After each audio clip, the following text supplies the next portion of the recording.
Hello friends, आपको हमारे channel SST mastermind में स्वागत है।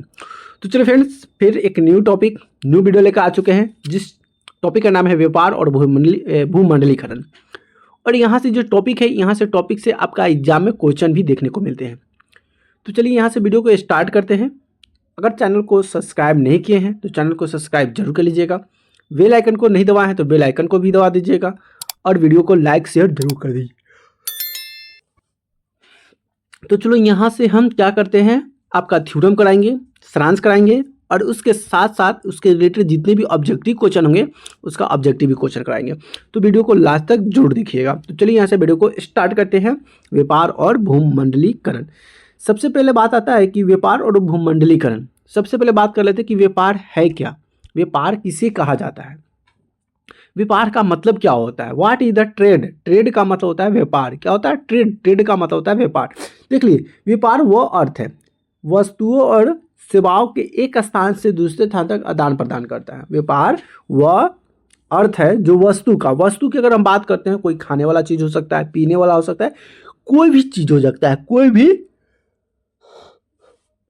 भी सामान हो सकता है, वो हमारा क्या कहलाएगा, वो हमारा व्यापार कहलाता है। जैसे कि अगर हम मान लेते हैं कि हम कॉपी का व्यापार करते हैं या हम बुक का व्यापार करते हैं, तो जब हम कोई दुकान से खरीद के लाते हैं बड़े होलसेलर से, फिर उसको छोटे दुकान में जाता है, फिर छोटे दुकान से फिर लोग सब अपने पास खरीद के लाते हैं। तो ये जब सामान जो आया एक स्थान से दूसरे स्थान तक आया, इसी को हम लोग क्या करते हैं, व्यापार कहते हैं। समझ में आ गया। अगर व्यापार के बाद अगर आगे बात बोलूँ तो व्यापार स्थानीय, अंतर्राष्ट्रीय और अंतर्राष्ट्रीय स्तर पर होता है। व्यापार जो होता है स्थानीय, राष्ट्रीय भी हो सकता है, अंतर्राष्ट्रीय स्तर पर होता है। राष्ट्रीय की बात करें, जो अपने देश में जो छोटे मोटे जो व्यापार होते हैं ये अपना राष्ट्रीय कहलाते हैं। अंतर्राष्ट्रीय की अगर बात करें, जो अपना देश विदेश दूसरे देशों से कोई सामान खरीदता है या दूसरे देशों में अपने सामान जाता है, वह अंतर्राष्ट्रीय स्तर व्यापार कहलाता है। समझ में आ गया। उदाहरण की अगर बात करें तो जब भारत में बने कपड़े अमेरिका में बिकते हैं तो वह अंतर्राष्ट्रीय व्यापार कहलाते हैं। सही बात है। जो भारत का जो सामान अमेरिका, चीन कहीं पे जाए, कोई अदर देश में, वह अंतर्राष्ट्रीय व्यापार कहलाता है। समझ में आ गया। अब आप बात कर लेते हैं भूमंडलीकरण। हम बात किए किसका, हम बात किए थे राष्ट्रीय और भूमंडलीकरण, सॉरी व्यापार और भूमंडलीकरण। व्यापार हम बता दिए। अब हम बात कर लेते हैं भूमंडलीकरण का। ये भूमंडलीकरण क्या होता है, जिसको हम ग्लोबलाइजेशन कहते हैं, भूमंडलीकरण। देख ले, भूमंडलीकरण एक ऐसी प्रक्रिया है, क्या है कि भूमंडलीकरण एक ऐसी प्रक्रिया है जिससे दुनिया के देश आपस में आर्थिक, सामाजिक, राजनीतिक और सांस्कृतिक रूप से जुड़े रहते हैं। अब जब हम भूमंडलीकरण रखते हैं तो हमारे जो दूसरे देश, जैसे कि हमारे मोदी जी सभी देशों का सम्मान करते हैं और सभी देश भी हमारे भारत देश को सम्मान करता है, या सामाजिक स्थिति हो या राजनीतिक हो या संस्कृति भी, किसी तरह से हमसे वो सम्मान करते हैं। हम भी दूसरे का सम्मान करना चाहिए। यह आधुनिक संचार, इंटरनेट, परिवहन, व्यापार आदि के कारण संभव हुआ है। जब परिवहन रहेगा, संचार रहेगा, व्यापार होगा, तभी तो हमारी आपस में बातचीत होगी ना। तो व्यापार के माध्यम से एक दूसरे का लगाव होता है। जब हम किसी के सामान खरीदने जाते हैं तो उससे बातें विचार होती है, जान पहचान होती है, तो अपनापन बढ़ता है। तो इस तरह से होना चाहिए। लेकिन आजकल सभी डिजिटली हो जा रहा है। तो आप लोग से अनुरोध करेंगे कि आप लोग जब भी सामान खरीदीजिए ना, शॉप से जाकर खरीदीजिए, ये फ्लिपकार्ट पर मत खरीदीजिए। अगला हम बात करते हैं भूमंडलीकरण का प्रमुख घटक क्या क्या होता है। संचार और तकनीकी की प्रगति, जैसे कि मोबाइल, इंटरनेट हो गया। परिवहन में तेजी, हवाई जहाज और कंटेनर शिप, ये भी क्या है, प्रमुख घटक हो गया। उसके साथ साथ है वैश्विक, क्या है, वैश्विक कंपनियां का विस्तार, जैसे कि कोको कोला, सैमसंग, टाटा, ये सभी क्या है, कंपनी है जिसका विस्तार हुआ। निवेश और व्यापार के दरवाजा खोलना, जैसे कि विदेशी निवेश, यहाँ के लोग सब विदेशों में काम करने जाते हैं। ठीक है। अब इसके लाभ क्या क्या है, भूमंडलीकरण से लाभ क्या होता है उसको ध्यान समझिएगा। लाभ की बात कर लेते हैं। भाई कोई भी काम करते हैं ना तो लाभ जरूर खोजते हैं। अब इसमें भी लाभ खोज लिया। लाभ की बात कर लेते हैं। एडवांटेज, नए बाजारों तक पहुंचना एक लाभ होता है। रोजगारों के अवसर मिलता है, दूसरा लाभ है। तकनीक और ज्ञान का आदान प्रदान होता है। कोई भी सामान अगर हम खरीदते हैं या कहीं पे व्यक्ति काम करता है तो वहाँ से कुछ तकनीक सीखता है तो उसका आदान प्रदान होता है। उपभोक्ता से ज़्यादा विकल्प, सस्ती चीज़ें मिल जाती हैं। तो ये हमारे भूमंडलीकरण के लाभ हो गए। समझ में आ गया। अगला है भूमंडलीकरण की चुनौती। अगर ये सब होता है तो इसका चुनौती भी है। कौन कौन से चुनौती का सामना करना पड़ता है वो भी ध्यान से देखिए। स्थानीय उद्योगों का नुकसान होता है। स्थानीय उद्योग जो कि छोटे छोटे हो उसका नुकसान होता है। असमानता को बढ़ावा मिलता है, पर्यावरण पर प्रदूषित पड़ता है। क्या होता है? पर्यावरण पर प्रदूषित होता है, सार्वजनिक शोषण होता है। इसमें रोजगार जो होता है ना, मजदूर के साथ शोषण किया जाता है, काम करवाकर उसे पैसा कम दिया जाता है, ज़्यादा काम करवाया जाता है, इस तरह का शोषण होता है। अब हम बात कर लेते हैं भारत और भूमंडलीकरण के बारे में। भारत और भूमंडलीकरण, ये क्या है भारत और भूमंडलीकरण? तो भारत ने 1971 में आर्थिक उदारीकरण की नीति अपनाई। इससे विदेशी कंपनी भारत में निवेश करने लगी और IT sector, mobile industry, retail market में बड़ा बदलाव आया। अब भारत में जब भूमंडलीकरण हुआ, भूमि स्तर से जब लोग कोई काम करने आए तो उसमें भारत के लोगों को काफ़ी, जो छोटे मोटे व्यापारी थे उनको नुकसान हुआ और इस कंपनी में भारत के निवेश में करने लगा। वहाँ के जो बड़े बड़े कंपनी है, उद्योग है, जब भारत में अपना कंपनी खोले तो भारत को फायदा है क्योंकि टैक्स देगा और भारत के लोग को रोजगार भी मिलेगा। अच्छा, एक चीज़ और बताइएगा कि भारत विदेशी जो है, भारत में अगर रोजगार खोलता है तो विदेशियों को क्या फ़ायदा होता है?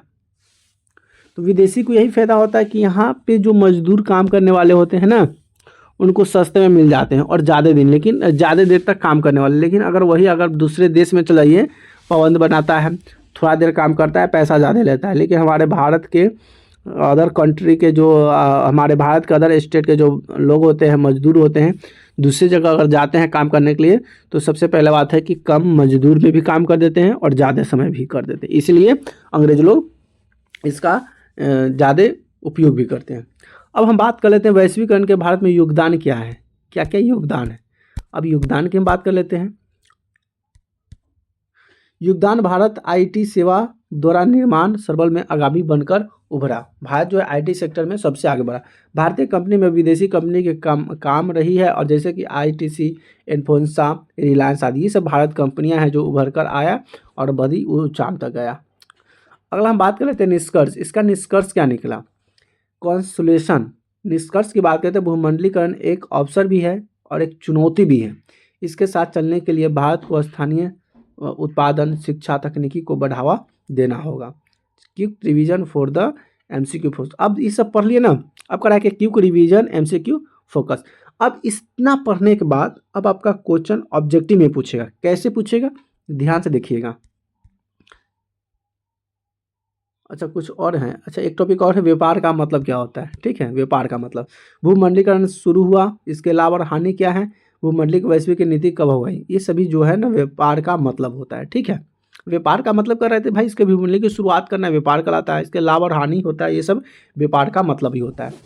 अब यहाँ से जो होता है, यहाँ से हम क्वेश्चन शुरू करेंगे 20 क्वेश्चन, और मोस्ट इंपॉर्टेंट क्वेश्चन होंगे जो कि आपको एग्जाम में लड़ने वाले होंगे। ठीक है, तो वीडियो को लास्ट तक जरूर देखिएगा। चैनल को सब्सक्राइब नहीं किया तो चैनल को सब्सक्राइब जरूर कर दीजिएगा, बेल आइकन को दबा दीजिएगा ताकि हमारे जितने भी नए वीडियो आप तक पहुंच रहे हैं। तो चलिए यहाँ से वीडियो को स्टार्ट कर लेते हैं। पहला क्वेश्चन, व्यापार का अर्थ क्या है। क्वेश्चन भी पढ़ा दिए, थ्योरम भी पढ़ा दिया, अब आसानी से इसको बना सकते हैं। व्यापार का अर्थ क्या होता है? सेवाओं की समाप्ति, वस्तु और सेवाओं का आदान प्रदान करना, शिक्षा का प्रचार करना, तकनीक का उपयोग करना। अब देखिए, इसके बाद अगर हम बात करेंगे तो इसको हम क्या बताएं कि व्यापार का अर्थ होता है वस्तु और सेवाओं का आदान प्रदान करना, सेवा की समाप्ति करना नहीं होता है, शिक्षा का प्रचार करना नहीं होता है, तकनीक का उपयोग करना नहीं होता है। व्यापार का अर्थ होता है वस्तु और सेवाओं का आदान प्रदान, यानी कि एक जगह से दूसरे जगह ले जाना, बेचना, खरीदना, ये सब व्यापार कहलाता है। अगला क्वेश्चन आपके सामने ये रहा कि भूमंडलीकरण का मुख्य उद्देश्य क्या है। भूमंडलीकरण का मुख्य उद्देश्य क्या है? सीमा बनाना, दुनिया को जोड़ना, युद्ध करना, अलगाव फैलाना। तो देखिए, अलगाव फैलाना की तो बातें नहीं कर रहा है भूमंडलीकरण, सीमा बनाने की भी बात नहीं कर रहा है, युद्ध करना भी बात नहीं, ये दुनिया को जोड़ने की बात कर रहा है। क्या कर रहा है? दुनिया को जोड़ेंगे, कोई व्यापार के माध्यम से, तकनीकी के माध्यम से जुड़ रहे हैं ना, तो ये जोड़ने की बात हो रही है। तो भूमंडलीकरण का मुख्य उद्देश्य क्या है? दुनिया को जोड़ना है। दुनिया मतलब एक देश दूसरे देश से जुड़ेगा, संपर्क में आएगा, एक बनाकर रहेगा। अगला हम बात कर लेते हैं कि भारत ने आर्थिक उदारीकरण की नीति कब अपनाई थी। भारत ने आर्थिक उदारीकरण की नीति कब अपनाई थी? तो ये उदारीकरण की जो नीति की बात करेंगे तो 1991 था। क्या था? 1991 में अपनाया था, जो कि सी नंबर राइट आंसर हो जाएगा। नेक्स्ट क्वेश्चन आपके सामने ये रहा। नेक्स्ट क्वेश्चन क्या कहता है कि निम्नलिखित में से कौन सी वैश्विक कंपनियां हैं। अब यहाँ पे मोस्ट बड़ी बड़ी कंपनियां हैं। अब इसमें वैश्विक कंपनियां कौन हैं? तो वैश्विक कंपनियां जो कि अपने देश विदेशों तक ये अपना नाम पहचान कर रहा है। रिलायंस आपका भारत का है, LIC भारत का है, SBI भारत का है, लेकिन ये कोको कोला दूसरे का है, इसलिए ये वैश्विक कंपनियां हैं। विश्व भर में ये आपका कोको कोला हर जगह मिल जाएगा, ठीक है। तो ये कोको कोला हो जाएगा वैश्विक कंपनियां। अगला क्वेश्चन आपके सामने ये रहा कि भूमंडलीकरण के कारण उपभोक्ताओं को क्या लाभ होता है। भूमंडलीकरण के कारण उपभोक्ताओं का लाभ होता है कम उत्पादन, महंगे उत्पादन, सीमित विकल्प, अधिक विकल्प और अधिक कम कीमत। तो देखिए, अगर हम बात करेंगे तो इसको अधिक विकल्प है। अधिक विकल्प है कि आपके सामने बहुत सारे चीज़ रखा होगा, बहुत सारे समस्या है, उसका समाधान भी बहुत है, कीमत कम है, तो ये इसका लाभ है। अगला क्वेश्चन आपके सामने ये रहा। अगला क्वेश्चन क्या कहता है, ध्यान समझिएगा कि निम्नलिखित में से कौन सी तकनीक क्या है भूमंडलीकरण को बढ़ावा देती है। तो क्या बैलगाड़ी? जी नहीं। कुआं? नहीं। लकड़ी का चूल्हा? नहीं। ये इंटरनेट जो है ये भूमंडलीकरण को बढ़ावा देता है। जैसे कि मान लेते हैं कि दूसरे देश में क्या चल रहा है, दूसरे देश का भाव क्या है, वो आसानी से हम नेट से पता कर लेते हैं, ताकि हमें बिजनेस करने में और आसान हो जाता है। तो ये सब नेट की वजह से होता है। किसकी वजह से होता है? ये सब इंटरनेट की वजह से होता है। चलिए नेक्स्ट क्वेश्चन आपके सामने ये रहा। नेक्स्ट क्वेश्चन क्या कहता है कि भूमंडलीकरण किस क्षेत्र में नुकसानदायक हो सकता है। भूमंडलीकरण किस क्षेत्र में नुकसानदायक हो सकता है। तो नुकसानदायक की अगर बात करेंगे तो ये नुकसानदायक जो होता है ना, ये पर्यावरण पे हो सकता है, ठीक है। किस क्षेत्र में हो सकता है? पर्यावरण क्षेत्र में हो सकता है। नेक्स्ट क्वेश्चन आपके सामने ये रहा। नेक्स्ट क्वेश्चन क्या कहता है कि एफडीआई का पूर्ण रूप क्या है, यानी कि एफडीआई का पूरा नाम क्या है। तो पूरा नाम का अगर बात करेंगे तो इसका जो पूरा नाम जो हो जाएगा क्या हो जाएगा? फॉरेन डायरेक्ट इन्वेस्टमेंट हो जाएगा। क्या हो जाएगा? Direct investment. तो यहाँ पे आंसर ये हो जाएगा फॉरेन डायरेक्ट इन्वेस्टमेंट हो जाएगा, ठीक है, यानी कि इधर राइट आंसर हो जाएगा। चलिए नेक्स्ट क्वेश्चन देखते हैं। नेक्स्ट क्वेश्चन ये रहा आपके सामने। क्या कहता है भूमंडलीकरण का एक नकारात्मक प्रभाव बताइए। अच्छा, भूमंडलीकरण होता है तो उसमें नकारात्मक प्रभाव ही पड़ता है। वो क्या होता है? तो ये वो होता है कि स्थानीय खनिजों की हानि होता है। क्या होता है? स्थानीय खनिज, जहाँ पे जो लोग सामान वामान जो निकलता है उसका बहुत हानि होता है। ये रहा नेक्स्ट क्वेश्चन आपके सामने। क्या कहता है कि भारत की कौन सी कंपनी विश्व स्तर की प्रसिद्ध है। भारत की कौन सी ऐसी कंपनी है जो विश्व स्तर में सबसे प्रसिद्ध है। तो वो सबसे प्रसिद्ध की बात करेंगे इन्फोसिस। क्या है? इन्फोसिस जो है भारत के अलावा सभी देश में ये कार्यरत है, प्रसिद्ध है। अगला क्वेश्चन आपके सामने ये रहा। कहता है कि व्यापार कितने प्रकार के होते हैं। व्यापार जो होते हैं ये कितने प्रकार के होते हैं। तो अगर व्यापार की हम बात करें तो व्यापार 3 तरह का होता है। क्या होता है? व्यापार जो होता है ना 3 तरह का होता है। ये कौन कौन होता है? तो पहला तो होता है स्थानीय व्यापार होता है। क्या होता है? स्थानीय होता है। उसके बाद होता है राष्ट्रीय व्यापार होता है। क्या होता है?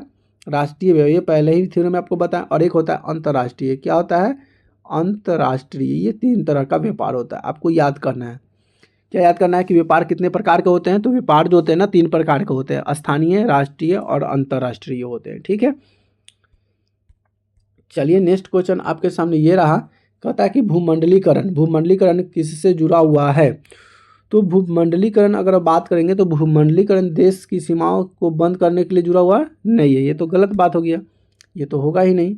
विश्व को जो, हाँ, ये विश्व को जोड़ने के लिए क्या है? विश्व को जोड़ने के लिए भूमंडलीकरण का प्रयोग किया जा रहा है, ठीक।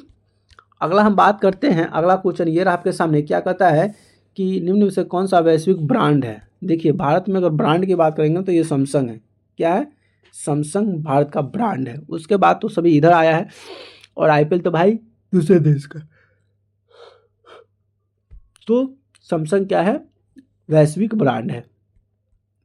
नेक्स्ट क्वेश्चन आपके सामने ये रहा। नेक्स्ट क्वेश्चन क्या कहता है कि भूमंडलीकरण से क्या है? भूमंडलीकरण से किसे सबसे ज़्यादा खतरा होता है। भूमंडलीकरण से सबसे ज़्यादा जो खतरा जो होता है वो छोटे स्थानीय व्यापारियों को होता है। किसको होता है?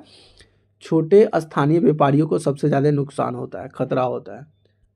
अगला क्वेश्चन आपके सामने ये रहा कि भारत में भूमंडलीकरण के बाद कौन से क्षेत्र सबसे तेजी से बढ़ा है।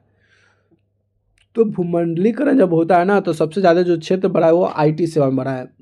कहाँ पे? IT सेवा में बढ़ा है। चलिए नेक्स्ट क्वेश्चन देखते हैं। नेक्स्ट क्वेश्चन ये रहा आपके सामने, क्या कहता है कि भूमंडलीकरण से जुड़ी सबसे बड़ी विशेषता क्या है। भूमंडलीकरण से सबसे बड़ी जो विशेषता है वो वैश्विक संपर्क है। क्या है? वैश्विक संपर्क को ही मानेंगे, ठीक है, यानी कि बी द राइट आंसर हो जाएगा। चलिए नेक्स्ट क्वेश्चन देख लेते हैं। नेक्स्ट क्वेश्चन ये रहा आपके सामने, क्या कहता है कि ग्लोबल विलेज क्या है। ग्लोबल विलेज किसे कहा जाता है। ग्लोबल विलेज किसे कहा जाता है। तो ग्लोबल विलेज की अगर बात करें तो ये इंटरनेट से जुड़ी दुनिया को ग्लोबल विलेज कहा जाता है। किसे कहा जाता है? Global village. जो विश्व की दुनिया से जुड़े हुए संस्था होते हैं उसे। चलिए नेक्स्ट क्वेश्चन देख लेते हैं। नेक्स्ट क्वेश्चन आपके सामने ये रहा। नेक्स्ट क्वेश्चन क्या कहता है कि भूमंडलीकरण किस नीति से जुड़ा है। भूमंडलीकरण जो है ये कौन सी नीति से जुड़ा हुआ है। तो ये है आर्थिक उदारीकरण। क्या है? आर्थिक उदारीकरण नीति से जुड़ा हुआ है। चलिए नेक्स्ट क्वेश्चन आपके सामने ये रहा। नेक्स्ट क्वेश्चन क्या कहता है। नेक्स्ट क्वेश्चन में ध्यान से देखिएगा, निम्नलिखित में से किसके कारण वैश्विक को बढ़ावा मिला। किसके कारण वैश्विक को बढ़ावा मिला। तो अगर बढ़ावा की अगर हम बात करेंगे तो ये जो बढ़ावा मिलता है तकनीकी प्रगति को बढ़ावा मिला। किसको मिला? तकनीकी प्रगति को बढ़ावा मिलता है। अब यहाँ से लास्ट और आखिरी क्वेश्चन आपके सामने ये रहा। क्वेश्चन क्या कहता है कि भूमंडलीकरण का सामाजिक प्रभाव क्या हो सकता है। भूमंडलीकरण का स्वाभाविक प्रभाव की अगर बात करें तो यहाँ पर हो जाएगा संस्कृति आदान प्रदान। क्या हो जाएगा? संस्कृति आदान प्रदान हो जाएगा। तो चलिए फ्रेंड, यहाँ से आपका 20 क्वेश्चन और प्लस आपका थ्योरम जो है मैंने सॉल्व कराया। तो प्लीज़ वीडियो कैसी लगी प्लीज़ कमेंट करके जरूर बताइएगा। वीडियो अच्छी लगी तो वीडियो को लाइक कमेंट शेयर जरूर कर दीजिएगा। अभी तक चैनल को सब्सक्राइब नहीं किया तो चैनल को सब्सक्राइब जरूर कर लीजिएगा। फिर मिलते हैं नए वीडियो में नए टॉपिक के साथ। तब तक के लिए जय हिंद, वंदे मातरम।